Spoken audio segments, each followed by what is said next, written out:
All right. El Baño Cody. El Dunny Dan, ¿cómo estás, amigo? Nada, you too? Bien, bien. It's good to be in the dun-dun. It is. Good to be in the dun-dun. Yeah, we're coming fresh off the heels of Toxic Mask. We are. And we've got a big agenda ahead of us, right? We do, man. We got a whole series. We kind of dipped our toes into a 2-episode series, see what it was like. So we thought we'd times that by almost 5. Yeah. Did we line it out to be, is it nine parts to the series or 10? Yeah, I don't know that we've totally hammered that down yet. We'll say TBD. more than 5, less than 15. Yeah. It could be more than 15. Who knows? Who knows? Maybe we'll go greater. Yeah. So what is it? Mindfulness. Well, that makes sense because that is a popular term and a lot of depth. No doubt. A lot going on there, and something that's really become kind of culturally relevant and gotten a lot of attention, I would say, huh? Yeah. Oh, for sure. Yeah. So, I guess, you're going to kick us off with the introduction to mindfulness, and then we're going to have an ongoing series that has different parts and aspects of mindfulness we'll introduce. Yeah, we'll cover the 9 attitudes in detail. So we're going to devote an episode to each of those attitudes, and we'll probably throw in some other stuff on meditation. Maybe if I could get you to loosen up a little bit, maybe neuroscience. What do you think? Neuroscience and mindfulness? All right, I'm going to want you to address the neuroscience so I can just sit here and listen, absorb. I'm going to have to figure out a way to how to delegate that one to you. Yeah, I think that would be a good one, though. Good stuff. Yeah. But yeah, so for today's episode, we're going to look at getting into mindfulness, just kind of getting an introduction. We're going to cover 4 different definitions of mindfulness. We'll turn to some of the homies. And then we'll talk about the history of mindfulness a little bit, how it made it from east to west. And then we'll cover 3 components of mindfulness and then the 9 attitudes. All right. So, as always, how about the old... Introduce the homies? The homies. Who should we start with today? We got 4. Yeah, I actually noticed you used plural, homies instead of homie. Yeah. So you went to multiple homies. I did, man. I got 4. I got our tried and true. We got Webster. We got Urban Dictionary. The classic Webster. The classic, yeah. Oh, the true homie, Urban Dictionary. Oh, yeah. I think everyone will appreciate this definition. Well, let's finish with the Urban Dictionary. So I like that. Why don't you lead us off? So we got Webster's and who else? Yeah, we got Jon Kabat-Zinn and Thich Nhat Hanh. So I'll just start with Jon Kabat-Zinn. Okay. And we'll talk more about Jon Kabat-Zinn, his contribution to mindfulness, and sort of being a prominent figure or a person in bringing mindfulness to the West.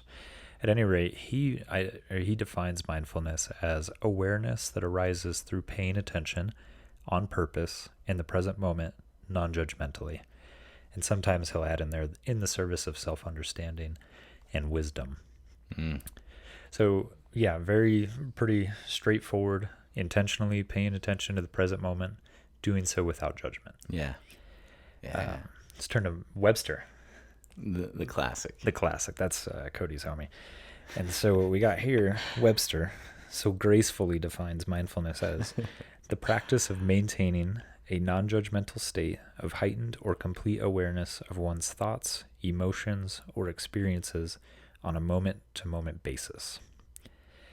And then lastly, I'd want to also throw in there Thich Nhat Hanh, who's sort of referred to as the father of mindfulness. And we'll cover him briefly. He just identifies mindfulness as being the practice of being fully present and alive, and says body and mind united. Yeah. So with the 3 so far, there's like these consistent themes. It's like being present, being intentionally aware, being accepting of that circumstance that you're in, so non-judgmentally evaluating the present moment. Yeah, exactly. Yeah, so I'm really glad you pointed out the similarities, and they all sort of revert back to awareness, and doing so intentionally, paying attention to what's going on now. Okay. Now, the true homie. Oh, dare I read this? Mindfulness, according to the Urban Dictionary. We're glancing down at the note here. We may have to. Are we gonna beep this or? Someone's gonna have to. All it says is paying attention to the downright fucking obvious. This usually manifests as paying for a therapist to tell you that if you fart, you might need to shit soon. Can only be counteracted by a whack over the head with a plank and a tattoo reading, Get a fucking grip. And then, of course, the sentence they use is, I've been practicing mindfulness. It's been very helpful. I haven't been arrested since I started getting dressed before going to drop the children at school. Ooh, pretty straightforward. What's going on with your homie? Your homie's getting rambunctious. Yeah, see, this is why the Urban Dictionary is my homie.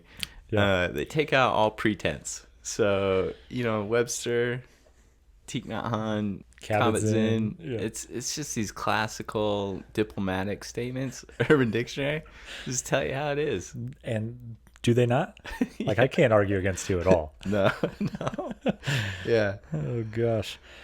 So there we go. There's so- some definitions. No doubt. You can really see the Urban Dictionary cleaned up those definitions. They just really summed it all up into one. One beautiful statement. One beautiful, succinct statement that really everybody can get on board with and understand. So again, just kind of covering the definition of mindfulness, this thing that we'll incorporate is just intentionally paying attention to the present moment, doing so without judgment. And so a lot of people, I don't know if you encounter this in therapy, Dan, but they'll do like, people will say something like, how do you do mindfulness? Yeah. Like, how do you do this? Mm-hmm. That kind of thing. One thing I would add too is my common experience is that people can often conflate meditation with mindfulness, and so meditation may be a branch or a subset, a subsidiary of mindfulness, but they can often be conflated colloquially. So. Yeah. Oh, absolutely. Yeah. And one is simply the practice of the other. Yeah. In a lot of ways. And so, yeah, when we talk about how to do mindfulness, there are 3 components and 9 attitudes, which we'll cover later. But Thich Nhat Hanh simply says that the practice of mindfulness that requires only that whatever you do it with your whole being. So again, simply that you're fully present in whatever it is that you do. Mm-hmm. He's kind of famous, or maybe famously coined as saying that you can find happiness in peeling an orange, that kind of thing. He tells this anecdote of being a student, and with his master, his master asked him to go fetch something. Oh, nice. Right. Yeah. And so he gets up and sprints out the door, and he talks about being eager to please his master. Yeah. As soon as he gets to the door, his master calls him back and says, nope, get back here. This time you go out mindfully and close the door behind you mindfully. And so it's that same idea that even just like, it's so easy to become unaware of what you're doing at any present moment. So in that example, he's saying essentially when he was a student, he was focused on the goal that he'd just been provided with, but that existed in the future. And so he left the present moment, which would have involved opening or closing the door. Exactly. Yeah. And so his teacher, his master, called him master's a terrible word. Teacher called him out and said, do so, but do so mindfully. Mm-hmm. This time, open and shut the door mindfully. Mm-hmm. So I thought it'd be useful for us to cover the history of mindfulness. Oh, yeah. So in the next 5-10 minutes, we're going to go through a few thousands of years of history. Yeah, it just really thin topics like Hinduism, Buddhism, and meditation. Oh, yeah. Yeah. Well, let's do it then. So not sure that we're going to be able to cover all Hinduism and Buddhism here in a couple minutes. And this is not intended to be a thorough account of a history by any means. Just kind of wanted to point out a couple things as to where mindfulness came from. And then again, how it made it from east to west. So mindfulness is a practice that was involved in a variety of religions and secular traditions. And again, Hinduism to Buddhism to yoga and even non-religious secularism. It's something that's been practiced for thousands of years. And in the East, it was popularized by religious and spiritual institutions. But then when it made its way west, it can be traced to particular people and then more secular institutions. Mm-hmm. And I think here, in my understanding too of the evolution of it, is it's important to understand that in Western culture we have that individualistic tendency to categorize things and break things into compartments. And so, like, even in the secular traditions of the East, or what we would call religious, is more like an esoteric philosophy that it was involved with, not some specific regimented pattern of prayer or some category of religion. Correct. Yeah, that's a really good point to make. And so, yeah, even as it made its way from east to west, you can see sort of like, again, it was sort of associated with these different religions, but it wasn't necessarily dogmatic in that way. It's more philosophical. And so, yeah, again, made its way from the East, and over here it was associated with secular traditions. And although a lot of it is associated with Buddhism and Hindu traditions, it also has some roots in Judaism, Islam, and Christianity. But the majority of mindfulness comes from sort of like a Hindu Buddhist background. Yeah. So you gonna dip us into Hinduism now? Hinduism, short history on Hinduism. Here we go. Again, this is not intended to provide an exhaustive history of Hinduism. Just kind of want to highlight where mindfulness came from. Jump on board. Let's do it. Golly. So Hinduism's roots are actually pretty difficult to trace, and like you mentioned, it's thousands of years old. And so what Hinduism was, in a sense, was a synthesis of a lot of different types of traditions around the region that now make up India. So it was kind of like these different philosophies and different thoughts came together, and then that was referred to as Hinduism, which didn't even really get its name Hinduism until the 1800s. Oh, wow. From a group of British writers. They would refer to the Vedic traditions as Hinduism. Wow, yeah. Wow. I didn't know that. Yeah, fun fact. And so the most ancient traditions in Hinduism arose roughly 4,000 years ago in the area that is now referred to as Pakistan. And then 25 to 3,500 years ago, traditions developed into Vedic writings, which included or introduced rituals and worship of gods common to modern-day Hinduism. And then another 1,000 years later, more texts were composed. And then this included concepts of dharma and temple worship. And dharma was something that really made its way into Buddhism as well. And so what does this have to do with mindfulness? So there's a 700-verse scripture. It's referred to as the Gita. I hope I'm pronouncing that correctly, which includes discussions of yogic traditions and Vedic meditation, which kind of then led us into where Buddhism jumped off from. Is that the shortest history of Hinduism ever, or what? Well, it makes it easy when you're covering like swaths of thousands, 1,000 years here, 1,000 years there. Yeah, in one or two sentences. Yeah.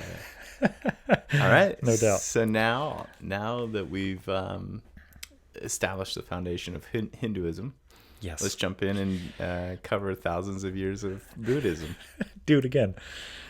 Short history on Buddhism. So Buddhism arose around 400 to 500 BC by Siddhartha Gautama, also known as Buddha, who was raised in modern-day India, like under the India-Nepal area, and was actually brought up with a Hindu background.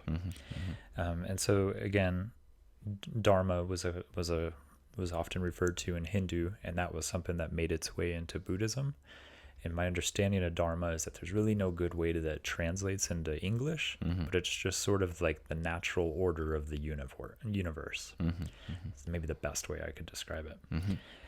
And so, yeah, again, kind of dealing with harmony between the natural order of the universe, people, natural world, everything going on around us, and those things all existing in harmony with one another. Yeah, and both of these traditions, I think what's really important in the theology and philosophies is that there's a real collectivism. So right there in what you're naming, the natural order of the universe, it's really, both of them have these traditions where everything is intertwined and connected, and you can be in the rhythm of that, or you can be ignorant to the rhythm of that. And mindfulness is a practice, as I understand it, through these traditions intended to help you get into the rhythm of that. Yeah, exactly. And so for Buddhism specifically, the very first, which is very geared toward enlightenment, you hear people talk about achieving enlightenment as sort of the goal. And the very first step of that is this word referred to as sati, or which is translated into English as mindfulness. And so that's where we get this whole thing from. It's the first step to enlightenment is this sati, or mindfulness. And so, yeah, again, mindfulness was a crucial step in Buddhism. And then Western influence began studying under Eastern philosophers and Buddhist teachers. And then that's, in a lot of ways, how it made its way out west, was people went over to the East, learned these traditions, learned the philosophies, and then brought them back west. Boom. There we go. Blammo. Hinduism, Buddhism. Don't say you don't know. Don't say you don't know. The thinnest history ever. That's why we call this quick and nerdy, for sure. Nah, that's good. I I think that's really helpful to have the understanding of the foundation of where this concept came from. And then we refer to it now as mindfulness, and it has so much connotation in our society here, but it's imbued in this deep history. So it's good to know these origins. Yeah, exactly. Like it goes back thousands of years, like you're saying. Yeah. So speaking of the West, so we covered those two philosophies, religions, and their background in just a few sentences, just a few minutes, real comprehensive. And then so mindfulness made its way west, and primarily the person who's associated with that movement is Jon Kabat-Zinn. Mm-hmm. So the person whose definition of mindfulness we used earlier. He studied under several Buddhist teachers, including Thich Nhat Hanh. And he wrote some of his famous works include the books Wherever You Go, There You Are. Another one is Full Catastrophe Living. And another one is Coming to Our Senses. Yeah, really a prolific writer and thinker. Oh, I love listening to him. Love reading his stuff. Yeah, it's great. He's pretty famous or most well known for founding the Center for Mindfulness at University of Massachusetts Medical School. And he also founded and started the Oasis Institute for Mindfulness-Based Professional Education and Training. And so this is in the late 70s, 1970s. And he, at Oasis, had developed an 8-week program that is now referred to as mindfulness-based stress reduction. Mm-hmm. It's now a manualized treatment. It incorporates mindfulness. And something that he's really well known for is taking those concepts, bringing them west, and then sort of integrating it into our medical model or into the scientific model. And then from mindfulness-based stress reduction, there have been a lot of other types of therapeutic modalities have stemmed from this. Mm-hmm. One of those is mindfulness-based cognitive therapy, which I'm going to assume that you're a little bit familiar with. Yeah, MBCT. Yeah, MBCT. If you just like to read the acronym. Well, that's kind of more your jam. I just pronounce the acronym MBCT. Yeah. So he created Mobusser, which then led to MBCT. So MBSR or MBCT. Yeah. So Jon Kabat-Zinn, again, with all his writings and teachings, he's most famous again for starting those two institutes and then also creating this program that really relies upon mindfulness that's used in medical settings like hospitals to help people with chronic pain and that kind of thing. And so I think for me, listening to you, it's valuable to sit and listen and think, wow, within 50 years, this prolific man created something that has such a big national influence now, whereas in the 70s it was non-existent on this side of the globe, virtually. Totally. And he did it to where I think for me, what is really profound is that he incorporated like the medical model. And so he created these institutes that would both research and apply what he understood from his own practice of mindfulness. Exactly. Yeah, taking these ancient contemplative practices and then beginning to incorporate them or integrate them into Western science. And also prove them, essentially. Yeah, and so, I mean, that's such a good point that you make there is like in the last couple decades, so initially mindfulness did not get a lot of steam. It took a while for it to pick up, but really in the last 20 years, it's undergone so many, like countless randomized controlled trials. Mm-hmm. And it's demonstrated its utility consistently. And something that it's done is it's improved mood, like it has a huge mood boost to it. It's also been shown to reduce stress, to reduce anxiety. And some of the benefits of mindfulness that have also been shown to occur in the research are 6 different self-regulation arenas or domains. The first one is, or maybe it's 5, sorry. 5 and 6 are the same thing almost, right? So you got the self-regulation. Well, 5's a little better than 6. 5 is better than 6. I see what you're saying. You're going Enneagram here. The 5 is always less than 6. Okay, so benefits of mindfulness, all related to practice of self-regulation. So the first one is attention. Self-regulation of attention. Self-regulation of attention. And when we talk about attention, is actively processing information in our environment. So being able to regulate that intentionally. The next one is self-regulation of sensory awareness. Direct focus on some specific sensory aspect of the body, which a lot of times we can go through life and have no idea what's going on with our bod. The next one is self-regulation of perceptions. So the way I coined this or try to put this into an easily digestible way is just thinking of the lens through which we view the world and understanding, are we reactive? Are we receptive? So understanding that our perceptions.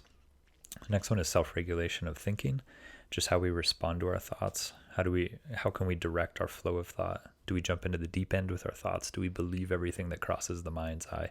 That kind of thing. And then the last one is self-regulation of performance. And there's been a lot of research that's shown that mindfulness helps athletes. So like in the domain of sport performance and that kind of thing, people tend to do really well or benefit from it. There they are. Those 5 self-regulatory benefits of mindfulness. I think that's so comprehensive, because you could break that down into like cognition, behavior, emotion, sensory input, and being aware of all of those things creates benefits in all those areas. Yeah, exactly. And so mindfulness showing this bump in these different domains, people experience subjective, like levels of happiness are increased. And what it does is, like you're saying, is it all kind of comes back to self-regulation. Yeah. For me, I think contemporary society does so much to drive us from being connected from the moment. And I think that includes like spending time with information that's either past or future oriented, or even automating things that we would normally do for ourselves. And every bit further we get from being present in that moment, I think that's why the rates of depression, anxiety continue to increase. Our ability to be attuned to what's going on really is relevant to our happiness and well-being. And if we distance ourselves from that, we're going to have a low state of happiness or well-being. Yeah, exactly. I love that you describe some of those different behaviors and things that compensate for us in a sense, like automating lights and that kind of thing. Yeah. I got to automate my Christmas lights. Yeah.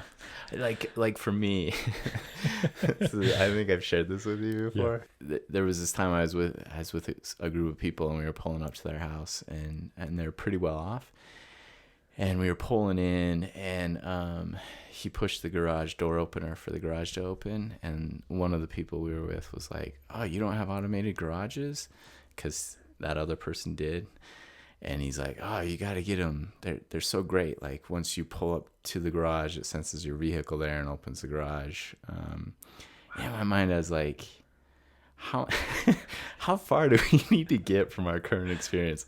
Like we're already pushing a button instead of lifting the door open.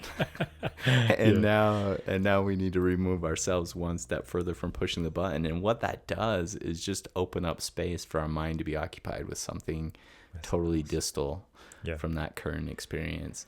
And for me, that was like a real practical moment of thinking, oh man, there is so many ways that we can be accommodated to allow for our thoughts to be elsewhere from where we are. Totally. Yeah, our society is kind of structured in a way that produces or promotes that in a lot of ways, right? Thich Nhat Hanh calls the opposite of mindfulness forgetfulness. Maybe Kabat-Zinn, that one of those readings would refer to the opposite of mindfulness as forgetfulness. And that really stood out to me, is like, how often do we just go through our lives and have no clue? Like no sort of like absorption of what's happening now that results in any sort of meaningful memory. Yeah.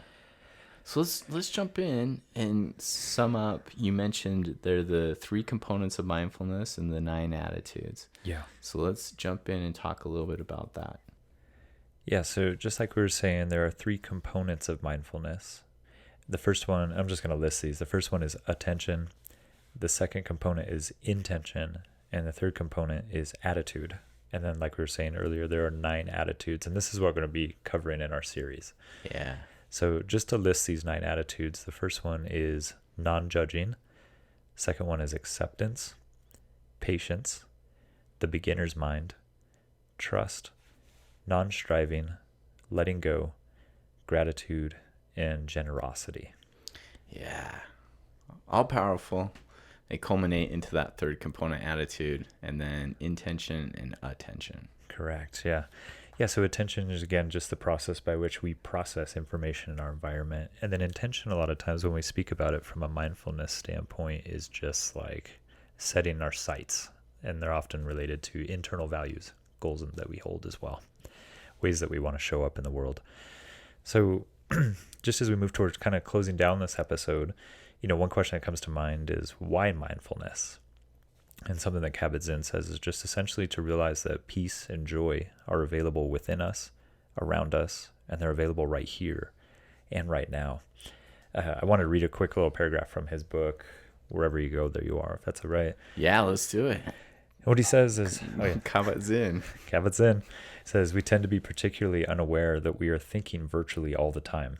The incessant stream of thoughts flowing through our minds leaves us very little respite for inner quiet, and we leave precious little room for ourselves anyway, just to be, without having to run around doing things all the time. Our actions are all too frequently driven, rather than undertaken in awareness, driven by those perfectly ordinary thoughts and impulses that run through the mind like a coursing river, if not a waterfall. We get caught up in the torrent, and it winds up submerging our lives as it carries us to places we may not wish to go and may not even realize we are headed for. And so kind of just in a nutshell, when we're talking about what is mindfulness and why mindfulness, in a sense, it's simply just the art of conscious living. And it's a practical way to be more in touch with the fullness of our being through a systematic process of self-observation, inquiry, and action. Yeah. Rather than just responding to the environment and thinking about the past or the future. Yeah, and so again, I think of if you want to be engaged in your life, this is a practice that allows for you to be fully present, to be fully aware with what's going on. And again, the opposite of mindfulness being forgetfulness. Yeah. And I think it's powerful in there. He uses that imagery of the torrent, the river, the stream, the waterfall, things that are powerful, but also so fluid, the image of water. And in that quote, he also conveys why not allow ourselves to tap into this? This is the things that actually drive us into spaces that correlate with what we understand to be anxiety, depression, are things we're often driven towards by trying to just go through life and just be on autopilot or just take care of what needs to be taken care of. And he's saying no, pause, allow yourself a little bit of relief and break from this. Yeah, I really like the way you said that, just thinking that autopilot just doesn't correlate with meaningfulness. It just doesn't correlate with a real satisfactory experience in life. Yeah. In the brand of therapy I practice, we use a phrase often that says let's get out of our head and into our life. And it kind of speaks that action component of mindfulness, and that, this is all action oriented, and it requires that pause you're talking about. And for me, it reminds me of a real practical example. It just came to mind. So for me, I like to run as one of the things that I do to get outside. And I used to be so focused on hitting time splits and intervals and speed and so focused on that. And I'm not sure, but I think that did at times help me tune into the current moment by trying to tap into that achievement. But there was some point where as I got older, I had to let go of some of that. And it's come to mean a different thing. And most recently, within the last year to year and a half, there's actually a place that I run to, and it has this rock that overlooks this hillside. And so I'll pause in the middle of the run and sit and do a meditation exercise or a focused breathing exercise or a body scan. Yeah. And it really is just incredible how quickly my heart rate, I can watch my heart rate based on a watch. And it's insane how quickly I can come out of what I'm trying to do and just allow myself to sit and be present there with just pure acceptance of the moment. I wish I could do it more, and I wish I was more skilled at it. So I don't mean to convey the impression that this is something that comes fluidly or easily or that I've mastered. Yeah. But those moments are so calming and comfortable. It helps me get a glimpse into what he's referring to there. Yeah, certainly. And I was thinking just, again, if we come back to that word intention, and one of the benefits of mindfulness being self-regulation is you were talking about how you can self-regulate your own heart rate, physiology. Yeah. Well, thank you. Thank Yeah. you for running me through the history of Hinduism and Buddhism. Yes, all in the course of like, what was that, maybe 5 minutes? A handful of minutes. So you're a Yeah. true scholar. Again, if you point anyone toward this podcast for a history lesson in either of those, that onus lies on you, not me. Yeah. All right. Well, why don't you take us out by Yeah. shouting us out? No doubt. So hit us up on our website, www.beyondflag.com, flag spelled. FLG. That's right. And then you can always hit us up on Instagram, beyond_flag. Feel free to hashtag connection to self, connection to others, and connection to the environment. Boomerang those TikToks. Boomerang them TikToks on the Snapchat, Twitter feeds. Story. Yeah, with your book face. And then we can always hashtag beyond flag. Hashtag Instagram list Dan. Yes. And hit up Twitter. Twitter. Give us a follow because we got 8 of them right now. We need 9. Necesito más. Necesito más. All right. All right. Lovies. Bye.